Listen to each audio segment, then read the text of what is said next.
Ailədə düzgün tərbiyə alan oğlan heç vaxt ağlından keçməz, küçədən keçən qıza baxsın, söz atsın. O ağlından keçməz, bilirsiniz. Mən yenə deyirəm, əxlaq nəsihəti eləmirəm, mexanizmini təqdim eləyək gərək.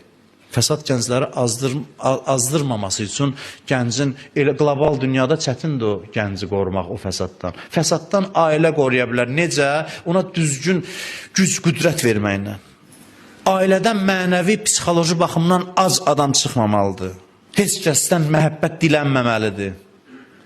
Dostlar bir-birindən düşmən olur. Sən mənə diqqət eləmədin. Mənim statusuma layiq eləmədin.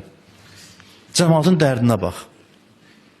Cəmaatın dərdinə, sərinə bax. Niyə? Diqqət görməyib, onu da özünə diqqət bilir. Mən sənə layiq elədim, sən mənə. Cavan adamların davasıdır bu, küsməyi, inciməyi bir-birindən.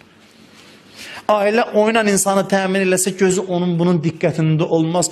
Ruhu, bilirsiniz, necə deyim sizə, hansı sözlə? Qəni olar, zəngin olar. Ruhu baxımdan ehtiyacsız olar. Bir çox problemlər həll olunar cəmiyyətdə.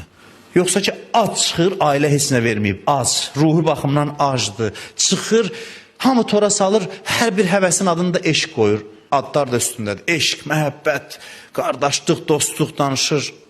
Hamısının baxıcı xəstəliyin adını, keçici həvəsin adını, müqəddəs eşqin adını gətirir onun üzərinə.